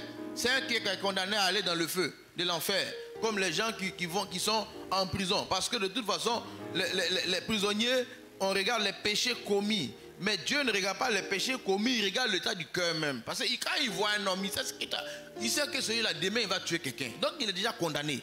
On n'a pas besoin de tuer d'abord. Dieu voit. Et tout le monde est condamné. Car tous ont péché, sont privés de la gloire de Dieu. Mais sont gratuitement justifiés par le don de la grâce. Alléluia. Le jour où je me suis rendu compte que mon cœur était vraiment noir, c'est là que j'ai cherché Jésus. J'étais musulman, j'ai cherché l'islam. Enfin, j'ai cherché à être libéré de mon cœur dans l'islam. Ça n'a pas marché. J'ai cherché pendant des années. J'ai lu des livres, des pensées, rien ne marchait. Des livres de psychologie, rien ne marchait. Mais c'est lorsque le message de l'évangile qui disait que Jésus est capable de changer ma vie, de changer mon cœur, que je l'ai entendu une fois, deux fois. Au départ, je refusais ce message jusqu'à ce que ça tape. Et un jour, je dis, Seigneur Jésus, je suis fatigué de la vie que je mène. S'il te plaît, entre dans ma vie. Quand le Seigneur est entré dans ma vie, frère, je ne connaissais pas la signification de ce qui se passait, mais j'étais convaincu que j'étais une nouvelle créature. Parce que j'étais libre, je me sentais libre, léger comme le vent. Tous les mauvais sentiments avaient totalement diminué ou disparu. Je cherchais plus à faire du mal, je cherchais Dieu. Dès que ça a commencé, ma quête était devenue Jésus. C'était plus ni autre chose, ni être premier de classe, ni avoir de l'argent. Non, celui qui m'a sauvé là, je voulais le connaître encore. Voici comment. Quand le Saint-Esprit vient, il met l'amour de Dieu et ça donne. C'est un nouveau voyage qui commence. Oui, si tu as véritablement accepté Jésus, c'est un nouveau voyage qui va commencer. C'est-à-dire que tes désirs, tes quêtes, c'est-à-dire ce que tu cherchais là, tu ne vas plus chercher ça. Tu vas chercher autre chose. La marche avec Jésus, c'est un nouveau voyage. Lorsque Jésus est entré dans ma vie, moi je voulais faire mes études, je voulais travailler, je voulais faire ceci, je voulais faire cela. Mais quand il est entré, c'était un nouveau voyage. La première chose que j'ai commencé à faire, j'ai commencé à parler de lui à mes voisins d'études, dans les salles d'études. Quand j'étais étudiant, j'ai commencé à être inquiet des autres. J'ai dit, mais moi j'ai été sauvé, mais eux ils ne sont pas sauvés. Mes parents ne sont pas sauvés, mes amis ne sont pas sauvés. J'avais le cœur déchiré. J'ai dit, mais Seigneur, comment on fait? Il dit, mais va leur parler de moi. Et j'ai dit, oui, quand je vois ce que tu as fait pour moi, il faut aussi que j'aille parler de toi aux gens. Parce que je sais qu'eux aussi sont malheureux. Je sais qu'eux aussi, ils font semblant d'être heureux. Mais à l'intérieur, ils pleurent la nuit. À l'intérieur, ça ne va pas. Quand ils sont couchés, ça ne va pas. Quand ils voient quelqu'un, ils envient. Parce que tu sais, tous les sentiments d'envie, de convoitise, là, ça rend l'homme malheureux. Il y a des gens qui sortent le matin, il a porté sa chaussure, on lui a dit que ça là, il est le premier et le dernier à avoir ça, que c'est la seule chaussure, fin de série en Côte d'Ivoire. Il sort net, il voit la femme du gardien qui a porté ça. Ah, là, une femme, il faut imaginer ça. De toute façon, tu vas penser mal au vendeur. Il t'a eu, il a vendu à tous les quartiers, il dit qu'il t'a vendu à toi seul. Donc ce qui avait fait ta joie là, fait maintenant ta tristesse. Et les gens qui ne connaissent pas Dieu, c'est des trucs comme ça qui font leur tristesse. Tu les vois, ils sont joyeux le matin, tristes le soir, comme ça, comme des montagnes russes. Ils ne sont jamais heureux, jamais. Et un chrétien est capable de vivre dans le même registre. Soit il n'a pas accepté Jésus, ou il a accepté Jésus, mais il pense que tout va se passer ici. Mais quand tu as accepté Jésus, tu es tellement content que tu partais en enfer. Moi, je suis content parce que je sais que si je mourais dans mon péché, j'allais aller en enfer. Et les occasions de mourir, j'en ai eu. J'ai déjà fait des accidents quand je ne connaissais pas Jésus. Accident de voiture. J'ai fait un tonneau. Dieu merci, je ne suis pas mort. Non, j'étais chrétien quand même. Mais une fois, 2 fois, j'ai fait des accidents graves. Une fois même, je me souviens, on allait sur l'eau avec mes cousins. Frère, si Satan voulait nous tuer. On avait 6 ans, 7 ans. On a pris les bouées, tu sais, les bouées des enfants de piscine. Là. Hein? On a pris ça pour faire au moins 1 kilomètre dans la mer. Les parents nous ont vus, ils disent, ceux-là, ils font quoi? Nous, quand on voyait qu'ils nous voyaient, on veut dire, on pensait qu'on était tués, qu'ils étaient contents. Oh, bouée comme ça, là, ça peut se percer facilement, on ne sait pas nager. Où on allait, là, la profondeur devait faire au moins peut-être 1 kilomètre sous l'eau. Oui, c'était au Sénégal. On était allé à l'île de Gorée, là-bas. Voici un endroit où les bateaux garent, et puis voici la plage. C'est peut-être 1 kilomètre pour arriver. Mais ceux qui savent nager là, ils nageaient. Quelqu'un partait, nous on va le suivre. On a mis bouée. Et puis nous voilà, pied. Les parents sont là-haut. Un coup ils regardent. Ils voient des silhouettes là-bas, au milieu de l'eau.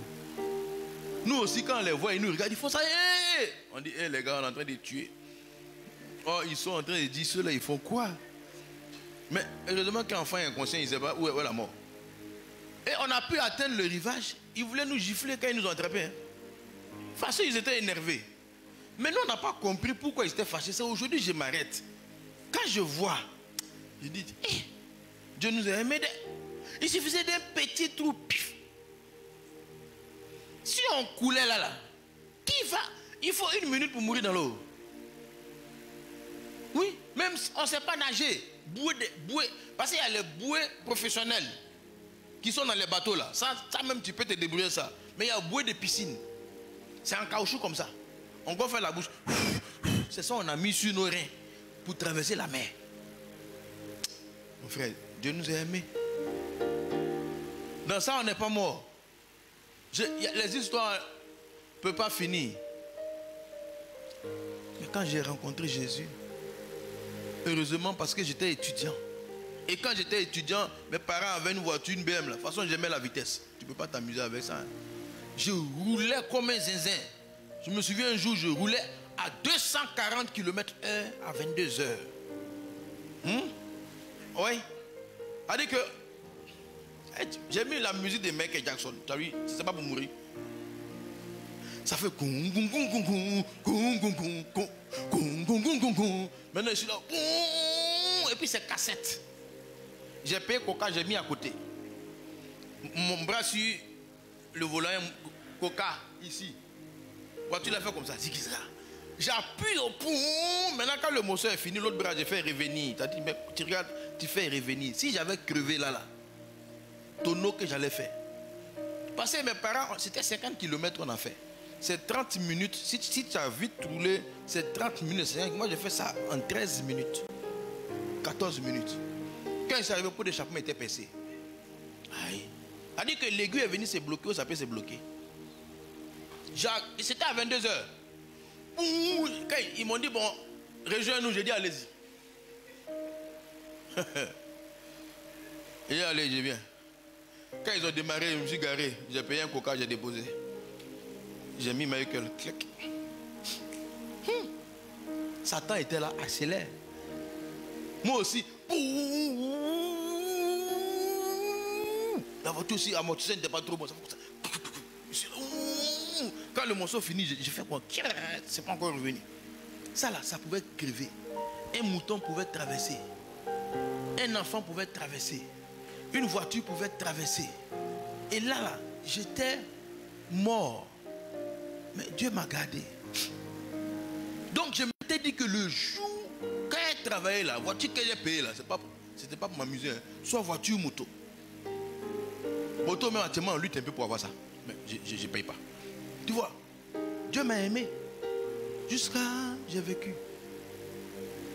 Mais si je mourais dedans, j'ai mon ami proche, pas ami, mon cousin, qui était comme mon frère.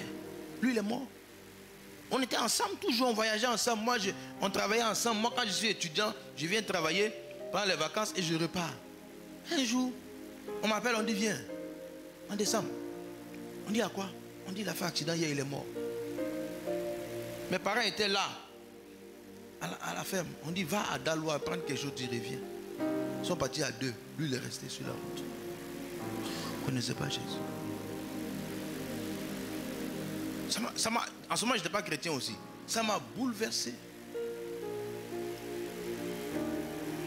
J'ai pleuré de toutes les larmes de mes yeux parce que c'était mon seul ami véritable que j'avais.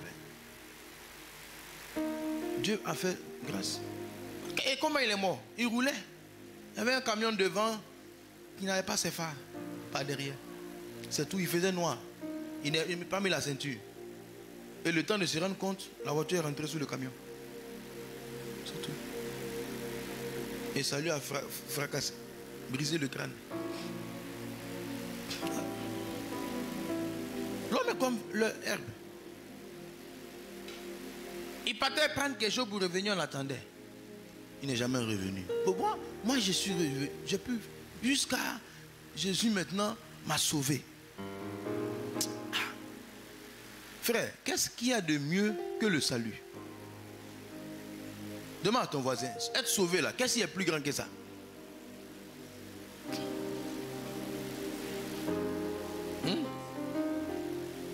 L'argent est mieux. Voiture est mieux. Le salut, c'est la chose la plus grande. Un des pièges du diable, c'est de nous faire négliger le salut. C'est-à-dire que Dieu nous a sauvés, on a comme l'impression que ça même c'est un détail. Que, il y a des gens qui disent Dieu, je suis fâché à toi. Des chrétiens. Dieu dit pourquoi? Il dit, tu n'as rien fait pour moi. Jésus a donné sa vie pour toi. Jésus n'avait fait aucun péché. Il allait donner son dos, son visage. On l'a frappé, on l'a battu, on l'a humilié. Mais il a tenu à aller jusqu'au bout. Mais ce qui était dur pour Jésus, ce n'était pas les coups qu'il avait pris. Et même quand on a mis les pointes dans ses bras et dans ses pieds, ce n'est pas la douleur qui était la plus terrible. Ce qui était terrible, c'est quand il a pris le péché de l'humanité. La Bible dit que celui qui n'était pas péché, Dieu l'a fait devenir péché. Ça veut dire que Dieu a mis sur lui tous mes péchés. Tous les péchés de l'humanité, les vols, les viols, les meurtres, les pédophilies, tout, il a tout pris. Et à ce moment, Dieu l'a laissé. Et une séparation. C'est là il a crié, Eloi, Eloi, lama sabachthani. Mon Dieu, pourquoi m'as-tu abandonné? Parce que quand il a pris le péché, c'est la première fois dans l'éternité qu'il y a eu la séparation. Parce que Dieu ne peut pas cohabiter avec ça. Et ensuite, il a rendu l'esprit et il allait en enfer pour ces péchés-là. Mais il a pris ces péchés pour que moi, je ne prenne plus, moi, mes péchés. Alléluia. Qu'est-ce que c'est ce que Satan va me faire faire? Jésus a déjà tout pris. Et si jamais je glisse, si je confesse, Dieu pardonne. Ça là. Quand on est reconnaissant pour ça, c'est même difficile de se taire. On a envie de dire aux gens, venez. Parce que tous les problèmes que les gens vivent, c'est le péché. C'est la nature déchue qui les fatigue. Ce n'est pas les meilleurs politiciens dont on a besoin. Ce n'est pas un meilleur mari, c'est pas ça. C'est le péché qui rend les gens bizarres. C'est le péché qui rend la terre méchante. Et si la terre, Dieu ne résout pas le problème du péché, c'est la nouvelle terre qui va créer là. Il résout individuellement les problèmes. Mais collectivement, ce n'est pas possible. Tout le monde ne veut pas l'accepter. Mais le salut est disponible pour tout le monde. Mais quand quelqu'un l'a accepté, c'est dommage qu'il vive comme quelqu'un qui n'a pas accepté Jésus. C'est dommage que lui, il ne comprenne pas ce qui s'est passé. Il ne faut pas négliger le salut. Parce que se préparer à la rencontre de Dieu, c'est d'abord être sauvé. Et maintenant, quand je sais que j'ai été sauvé et que le salut est grand, mais tu ne peux pas venir me distraire comme ça et puis j'ai laissé Jésus. Mon Jésus, je l'ai laissé pour toi. Non. Toi, tu vas me donner quoi? Qu'est-ce que tu peux faire plus que Jésus a fait pour moi? Et quand on a ça, on se conserve pur. On s'éloigne de l'iniquité.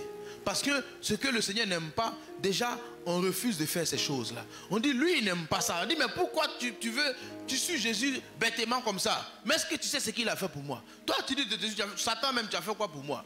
Les gens qui suivent les idées de Satan, là, il a fait quoi pour vous? Oui. Quand tu suis un homme, il a fait quoi pour toi?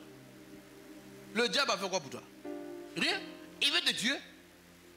Il veut tuer l'homme. C'est tout. L'homme qui te cherche, c'est ton corps qui l'intéresse. Quand il va finir, il va te laisser. Si c'est ton mari, gloire à Dieu. Oui, ça peut être ton mari. Mais souvent, ils ont juste besoin du corps pour satisfaire le... Mais Jésus a donné sa vie. Il faut accepter Jésus. Et ensuite, il faut toujours garder en souvenir ce que Jésus a fait pour nous. Alléluia. Et quand je maintiens ça vivant dans mon cœur, j'ai le courage de tenir devant les vents et les marées. J'ai le courage de tenir devant la calomnie, devant les épreuves, devant les persécutions, devant les souffrances, même devant la famine. J'ai le courage de tenir parce que je sais que Jésus m'a déjà montré son amour. Donc ce qui m'arrive là, même si je ne comprends pas, mais je fais confiance en celui qui m'a sauvé. Parce que ce qu'il a fait est plus grand que ce que je vois. Et quand j'aime Jésus, j'entre dans la dimension de toute chose concourt au bien de ceux qui aiment Dieu. Alléluia. Quand quelqu'un aime Jésus, il change de statut. Il n'est plus le gars qui est là et puis la vie le vit. Hein. Non. Jésus même dit en ce moment-là, toutes choses vont travailler pour ton bien. Tu ne vas pas faire exprès, les choses vont venir à toi. Il devient comme Jacques Bauer, la star de son film. Une fois que quelqu'un décide d'aimer Dieu, Jésus a dit, si vous pouvez garder mes commandements, et je vous en donnerai le consolateur, et mon Père et moi, on va se révéler à lui. Il y a trop de... Quand on décide d'aimer Dieu, Dieu dit, on va se révéler à toi. C'est-à-dire que tu vas connaître Dieu. Dieu ne se révèle pas à celui qui ne l'aime pas. Dieu ne se révèle pas à celui qui le néglige. Mais quand quelqu'un décide de montrer à Dieu qu'il aime, Dieu va se montrer à lui. Il va voir des choses de Dieu qu'il n'a jamais pensé que ça existait. Il va avoir des dimensions dans la présence de Dieu. Il va avoir des miracles dans sa vie auxquels il n'a jamais pensé. Il va récolter là où il n'a pas semé. Il va manger même sans travailler. Alléluia. On va l'embaucher mais il n'a pas déposé de demande d'emploi. Pourquoi? Parce que Dieu se révèle à lui. Il y a une puissance qui sera disponible pour lui. Pourquoi? Parce qu'il a mis le premier commandement en valeur. Il a aimé Dieu d'abord. Et il a sacrifié d'abord. Mon père spirituel, pasteur Mohamed, c'est le modèle que j'ai vu de sacrifice d'aimer Dieu. Et c'est pour ça qu'il faut avoir des bons pères. Parce que quand il s'est converti, je ne l'ai jamais vu prier pour voiture ni quoi que ce soit. Tout ce qu'on cherchait, c'était comment on va évangéliser. Nos premiers cellules de prière, on partait évangéliser. On ne cherchait pas à se marier. On cherchait rien d'autre que le salut des âmes. On priait pour des gens. On priait pour le salut. Et on a commencé comme ça et on continue comme ça. Et on voit l'histoire de David. Il dit, j'ai été jeune, j'ai vieilli, j'ai jamais vu le juste abandonné, ni sa descendance mendiant du pain. Oui, on a eu des problèmes, mais on n'a jamais été abandonné. Avec ma famille, on a eu des problèmes. Mais pour dire abandonné, non. Nous, on n'a jamais dormi dehors. Non. On a eu des problèmes, mais on n'a pas dormi dehors. On a eu des problèmes, on a mangé peu, mais on a quand même mangé. Mais quand le temps fut accompli, Dieu a changé aussi la situation. Frère, c'est possible que toi et moi, nous entrons dans cette dimension. Mais prenons le salut au sérieux. Tu sais, si quelqu'un a fait quelque chose de grand et puis on néglige, imagine comment il va prendre. Imagine, moi j'ai fait un grand sacrifice pour toi. Ça fait mal, même sur la terre, même quand tu fais quelque chose de grand pour quelqu'un, il te rend pas, ça fait mal. Honnêtement. Il y a des gens, tu te bats pour eux, ils ne voient rien. Ils ne voient rien. Tout ce qu'ils sont, qu'est-ce que tu as fait même? Il y a des gens, tu fais tout pour les aider. Mais leur vision est tellement mélangée qu'ils ne voient rien. Quand ils parlent, ils disent, tu fais quoi pour moi? Tu dis, j'ai fait quoi pour toi? Il y a des gens qui disent comme ça. Mais en fait, ils ne savent pas apprécier les choses. Ils sont toujours en mode, je veux encore, je veux encore, je veux encore. Non. Apprécie. Faut t'asseoir pour apprécier d'abord ton salut. Première chose.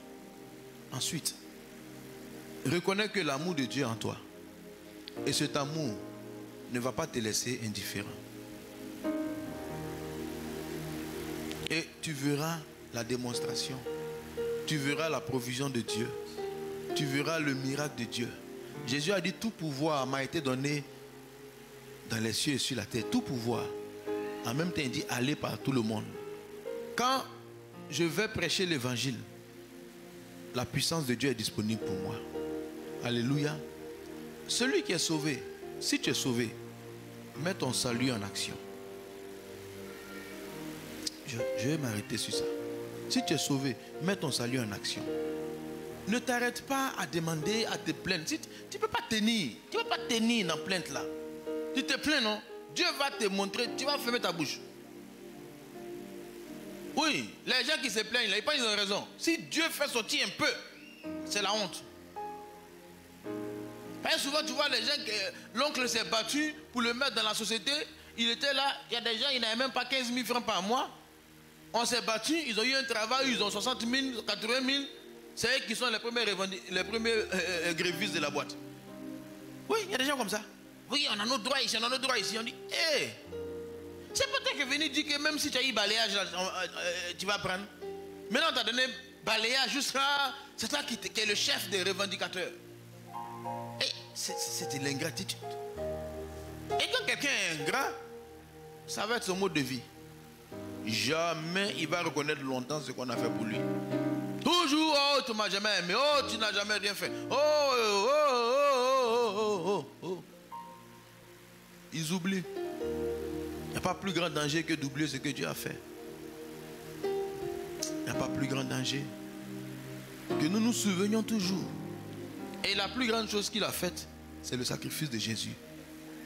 À part ça là, le reste, ce sont des choses. J'appelle ça des choses. Toutes ces choses vous seront données par-dessus. Mais le sacrifice de Jésus, ce n'est pas une chose. C'est le sacrifice de Jésus. C'est le sacrifice de Jésus.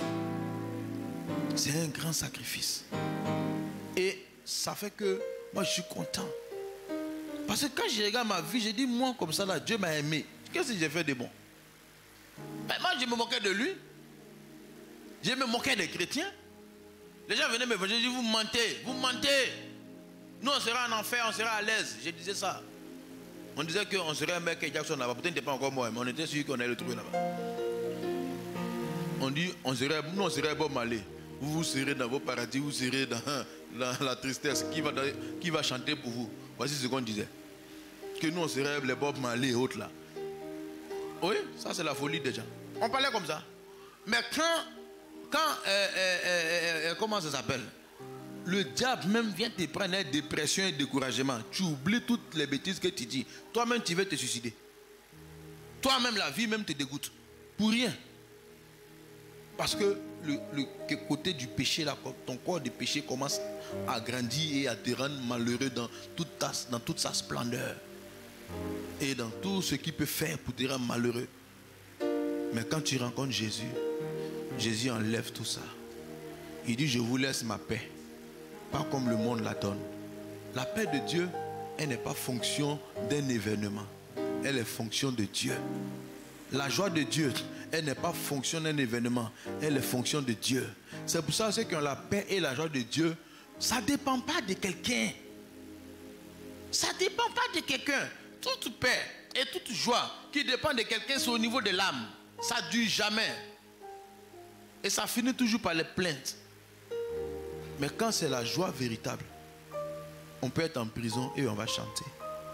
Comme Paul et Silas qui étaient en prison, ils ont chanté. Les gens les ont pris pour des fous.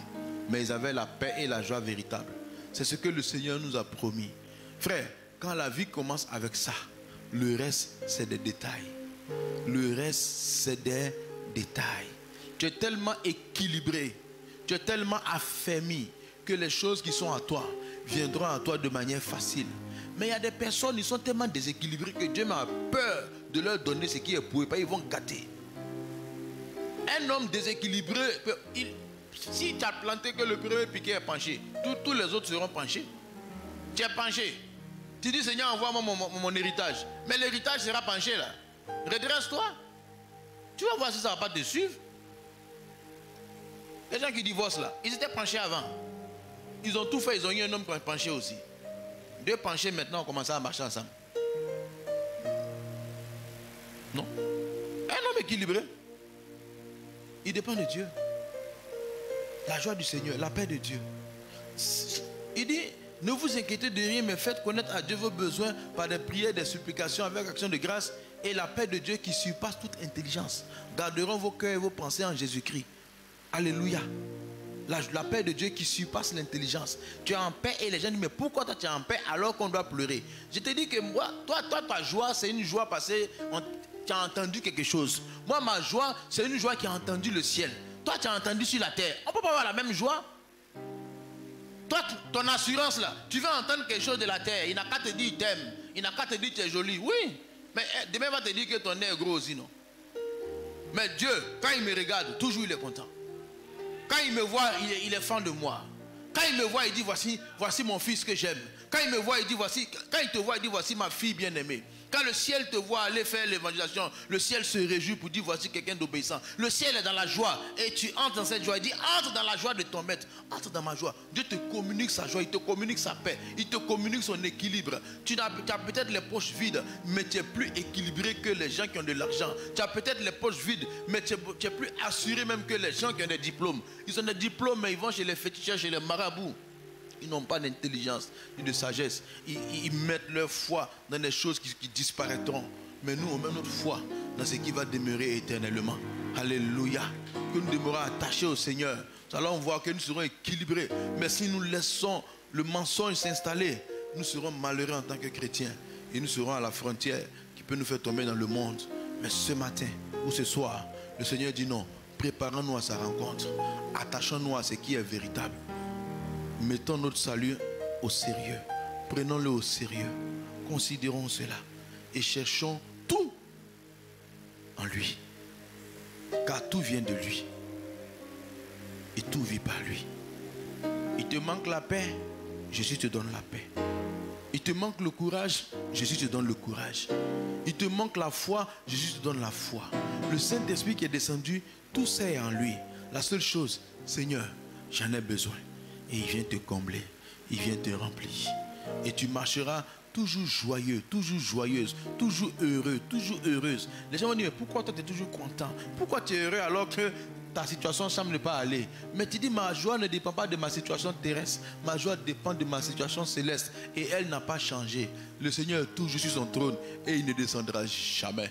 Il est assis sur son trône. Coup d'État ne peut pas avoir lieu là-bas. Il est sur son trône de gloire. Et puis sa main est sur moi. Et ce qu'il a dit, il accomplira dans ma vie. Alors je ne peux pas être malheureux. Même si on change de gouvernement, ma vie sera toujours heureuse. Alléluia. On peut acclamer le Seigneur. Que le Seigneur nous aide, frère. C'est important. Nous sommes dans des temps difficiles. Nous sommes dans des temps où l'heure est grave. Ce n'est plus le temps de s'amuser, c'est le temps de se réveiller. C'est le temps de se réveiller. Personne ne sait l'issue de la vie, mais on sait que si on s'attache à Jésus, on sera totalement heureux et épanoui. On va ensemble parler au Seigneur. Chacun va prier pour dire, Seigneur, comme David pouvait dire, ouvre les yeux de mon cœur, parce que je désire voir. Oui, je désire voir. Paul priait pour dire, je prie que Dieu ouvre les yeux de votre cœur, afin que vous voyez l'espérance qui s'attache à son appel. Que le Seigneur ouvre les yeux du cœur d'une personne ce matin, afin que Dieu lui montre les grâces et les faveurs dont il peut bénéficier, qui n'ont rien à voir avec ces plaisirs éphémères sur terre, qui semblent paraître beaux, mais qui ne sont que des tromperies. Parlons au Seigneur. Dis, Seigneur, ouvre les yeux de mon cœur, afin que je puisse te voir, afin que je puisse expérimenter ton amour, afin que je puisse m'attacher à ce qui est véritable. Tu as promis que tu viendras nous chercher pour nous amener avec toi. Tu as dit que cette terre sera détruite. Tu dis que nous sommes étrangers et voyageurs, des pèlerins sur cette terre. Tu dis, Seigneur, oh Dieu, que nous devons avoir une conduite sérieuse dans la sainteté, car tu reviendras. Oui, Seigneur, donne-nous d'avoir la bonne pensée. Donne-nous de pouvoir t'accepter, de pouvoir vivre avec toi, de ne pas nous laisser distraire, car la vie ne nous appartient pas. La vie est courte. Tu dis que notre vie est comme la fleur et comme l'herbe. Et la fleur se fane l'herbe se fane et la fleur tombe. Oui. Un matin, elle est là. Le soir, elle disparaît. Nos vies sont éphémères. Mais nous pouvons être attachés au Dieu grand et au Dieu véritable. Que ce soit, chacun prenne la décision de s'attacher véritablement à toi si tu as parlé à un cœur. Que ce soit, nous puissions encore nous préparer, en plus de t'aimer, que nous commencions à parler de toi. À parler de toi à nos amis. Car tu dis aller par tout le monde, prêcher la bonne nouvelle à toute la création. Nous ne voulons plus être silencieux, nous ne voulons plus nous taire. Nous ne voulons plus étouffer la voix de l'esprit. Mais nous voulons laisser l'esprit parler au travers de nos vies. Seigneur, tu as des plans et des projets pour nous. Ouvre les yeux de notre cœur afin que nous voyions ta gloire, Seigneur. Ouvre les yeux de mon cœur, Père. Ouvre les yeux de mon cœur. Je désire te voir. Je désire te voir. Ouvre les yeux de mon cœur, Père. Ouvre les yeux de mon cœur. Je désire te voir. Je désire te voir. Ouvre les yeux de mon cœur, Père. Oui, invite-le. Le Saint-Esprit est déjà là dans nos cœurs. Et il va ouvrir les yeux de notre cœur. Afin que nous ne soyons plus attachés à ce qui est sur la terre. Mais que nos yeux voient les choses célestes. Les choses qu'il a gardées, qu'il a préparées pour nous. Avec lui, ce que l'œil n'a point vu et l'oreille n'a point entendu, Dieu a gardé cela pour nous. Il nous a aimés d'un amour inestimable. Et il a mis devant nous une carrière, un chemin tracé. Ouvre les yeux de mon cœur. Je désire te voir. Je désire te voir. Oui, Seigneur, merci. On continue à prier. Et je veux donner l'occasion à quelqu'un ce matin ou cet après-midi qui n'a pas encore fait la paix avec Jésus, qui n'a pas encore reçu le Saint-Esprit en lui et qui aujourd'hui veut prier pour dire pasteur, aide-moi à prier. Si quelqu'un ce matin veut être soutenu dans cette prière pour inviter Jésus dans son cœur et que Jésus ouvre les yeux de son cœur. Si quelqu'un ce matin veut accepter Jésus, il va simplement se tenir debout là où il est et s'approcher par devant afin que nous puissions prier. Si tu n'as pas encore fait la paix avec Dieu, si tu n'es pas sûr de ton salut,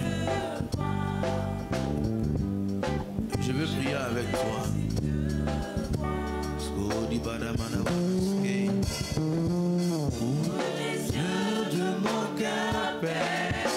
Oui. Si le Seigneur t'a parlé ce matin, tu vas t'approcher. Tu ne vas pas regarder quelqu'un, mais tu vas venir par devant. Je vais attendre encore quelques minutes. De mon cœur, Père. Ouvre les yeux de mon cœur. Je désire te voir. Je désire te voir. Oui, Seigneur. Merci pour ta grâce ce matin. Merci pour la parole que tu as donnée. Merci pour tous ceux qui ont pris des décisions ce matin. Merci parce que je sais que tu ouvres les yeux des cœurs afin que nous voyions le véritable. Que nous ne soyons pas attachés à ce qui est éphémère, mais nous soyons attachés à ce qui va durer. Seigneur, tu as de grandes choses pour chacun de nous. Et nous savons que le Saint-Esprit est puissant pour nous conduire dans cette grâce. Merci pour la vie de chaque personne aujourd'hui. Merci parce que tu viens renouveler les cœurs, renouveler les vies, renouveler l'alliance, renouveler l'engagement, fixer les regards sur ce qui est essentiel et marcher sur le chemin prévu. Que ton nom soit béni, Seigneur. Que ton nom soit honoré. Au nom puissant de Jésus. Amen. Alléluia. On peut acclamer le Seigneur. Gloire à Dieu. Voilà, nous avons parlé de nous préparer à la rencontre du Seigneur. Et nous avons insisté sur le salut et l'obéissance. Nous allons maintenant apporter au Seigneur nos offrandes et nos dîmes conduits par les chanteurs.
D'apporter dans ta maison. Merci parce que tu bénis les mains, les familles au nom puissant de Jésus. Amen. Amen. On peut acclamer le Seigneur. Voilà. Notre culte tire à sa fin.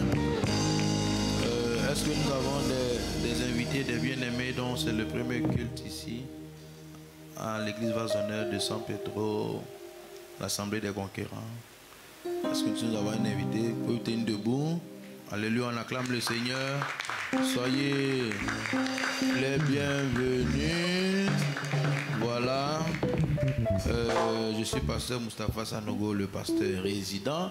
Pasteur principal de toutes nos églises, c'est le pasteur Mohamed Sanogo qui habite au Centre Kodesh.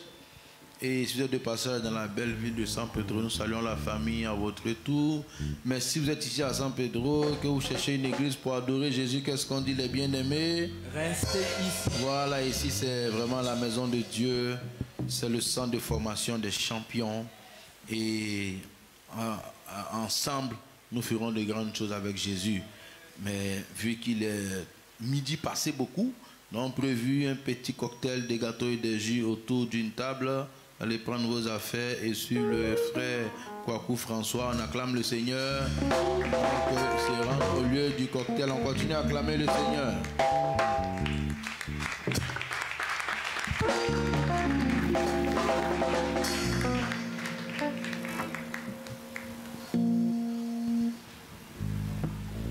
Alléluia. Amen. Nous avons été nourris véritablement. Amen.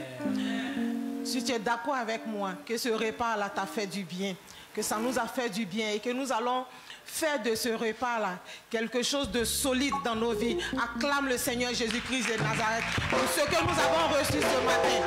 Acclame le Seigneur. Amen, amen, amen. N'oublions pas ce mercredi notre temps de prière, le mercredi des conquérants, de 19h à 21h. Et nous nous retrouverons certainement ce dimanche pour nos 3 cultes, 7h30, 9h30 et 11h30. Et n'oublions pas, ne nous lassons pas de toujours respecter les consignes qui nous ont été données, les mesures barrières, le port du cache-nez, le lavage des mains, au savon ou au gel hydroalcoolique. Amen. Évitons de nous serrer la main. Toussons dans le coude quand nous avons envie de tousser. Ayons des bonnes attitudes. Alléluia. C'est salutaire pour nous-mêmes. C'est pour notre propre protection. Alléluia. Sur ce, on va se tenir debout et on va faire la prière finale ensemble. Père, nous voulons te rendre toute la gloire. Nous voulons bénir ton nom, Seigneur, pour ce merveilleux moment que tu as permis. Merci, Seigneur, toi qui nous as conviés encore cet après-midi dans ta présence. Seigneur, pour nous nourrir, pour nous parler, Seigneur. Pour prendre conscience éternelle des armées du salut. Le prix que tu as payé pour nous sur la croix de Golgotha. Merci, Seigneur, toi qui nous donnes nous souvenir, Seigneur, d'où tu nous as sortis, Seigneur. Le prix que tu as payé pour nous. Nous voulons te dire merci. Merci, Seigneur, toi qui nous donnes véritablement de prendre conscience, Seigneur, et de marcher selon ta parole, Seigneur, afin que nous puissions véritablement avoir des vies chrétiennes victorieuses au nom de Jésus. Merci de nous accompagner chacun dans nos domiciles respectifs et permet que nous soyons là encore dimanche plus nombreux pour t'adorer au nom de Jésus. Que la gloire et le nom du Seigneur soient glorifiés à jamais au nom de Jésus. On acclame le Seigneur.